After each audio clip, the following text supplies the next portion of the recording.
episode kali ini.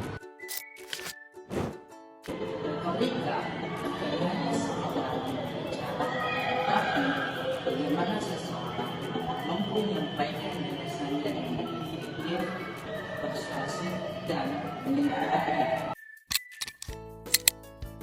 Topik kita hari ini sangat menarik dan dekat dengan dunia pendidikan, yaitu retorika dalam dunia pendidikan. Hari ini saya sudah bersama 3 narasumber yang luar biasa. Hai, saya Fitri. Hai, saya Dea. Hai, saya Ayudia.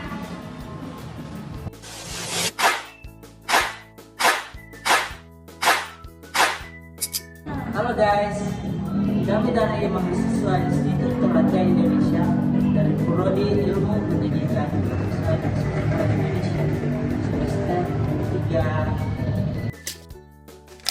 Halo semuanya, selamat datang di Suara Edukatif.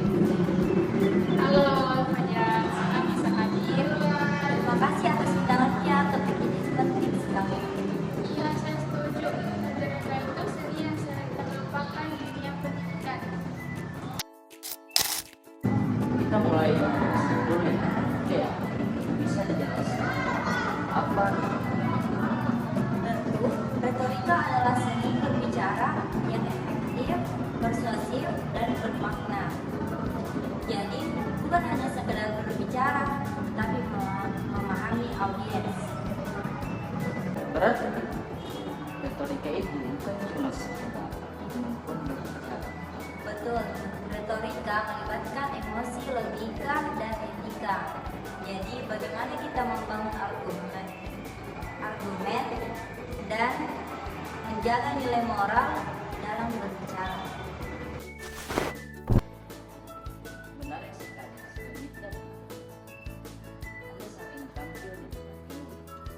Apakah menurut Anda retorika itu bisa Bisa, retorika bukan bakat, tapi keterampilan. Sama seperti belajar menulis atau mengajar, dengan latihan dan kesadaran, siapapun bisa menjadi komunikator yang efektif.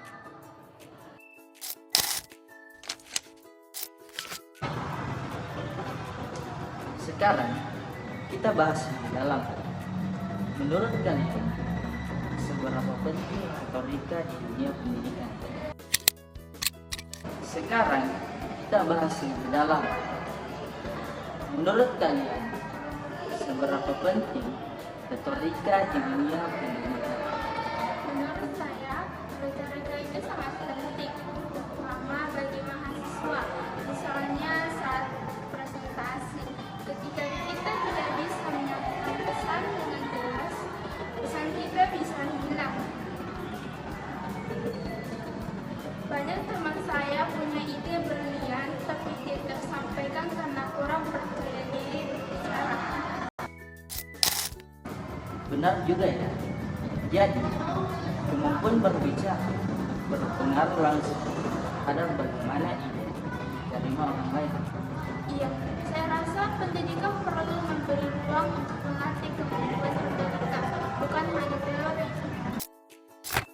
Saya sepakat, retorika juga penting bagi guru dan dosen. Cara menyampaikan materi bisa menemukan apakah siswa memahami atau justru bosan. Misalnya, guru yang ekspresif dan komunikatif biasanya lebih disukai siswa. Setuju banget. Saya sering melihat guru yang sebenarnya hebat, tapi karena penyampaiannya monoton, siswa tidak tertarik. Jadi retorika itu menghidupkan pembelajaran. Jadi, retorika bukan hanya seni berbicara, tapi juga seni menghidupkan suasana kelas. Tepat sekali. Guru atau dosen harus bisa menyalakan semangat lewat kata-kata. Seperti saya sering bilang, kata yang tepat bisa mengenalkan semangat belajar. Sekarang, bagaimana penerapan retorika dalam kehidupan nyata di dunia kampus? Saya pribadi berusaha melatihnya. saat berdiskusi di kelas. Misalnya dengan memperhatikan intonasi, kontak mata, dan cara membuka serta menutup pembicaraan. Itu sederhana, tapi efeknya besar banget. Bagus Fitri. Dalam komunikasi, aspek nonverbal seperti ada suara dan ekspresi wajah sangat penting. Itu bagian dari retorika juga. Bahkan cara kita mendengarkan pun termasuk retorika yang baik. Wow, saya baru tahu. Jadi, retorika bukan hanya tentang berbicara, tapi juga mendengarkan dengan sikap terbuka. Betul sekali. Dalam dunia pendidikan, retorika menciptakan dialog dua arah. Guru yang mau mendengar siswanya dengan tulus akan membangun suasana belajar yang positif. Keren banget. Jadi, retorika bisa mempererat hubungan antara guru dan siswa juga ya. Iya, dan itu inti dari pendidikan yang humanis. Sebelum kita tutup, saya mau minta pesan singkat dari masing-masing narasumber. Bagaimana cara meningkatkan kemampuan retorika? Pertama, biasakan mendengarkan dan meniru pembicara yang baik. Pelajari bagaimana mereka menyusun argumen dan menggunakan bahasa tubuh. Kedua, seringlah latihan. Bisa lewat presentasi, berdiskusi, atau bahkan membuat podcast seperti ini.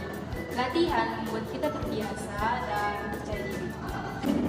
Dan terakhir, berbicara dari hati. Retorika yang baik lahir dari niat tulus untuk menginspirasi, bukan untuk memamerkan kemampuan. Luar biasa. Jadi, kuncinya adalah mendengar, berlatih, dan berbicara dengan hati. Terima kasih untuk Fitri, Dea, dan Ayudia atas pandangannya yang luar biasa hari ini. Untuk teman-teman pendengar suara edukatif, jangan lupa terus kembangkan kemampuan berbicara, karena setiap kata punya kekuatan untuk mengubah dunia. Saya Fajar, pamit undur diri, sampai jumpa. Sampai jumpa.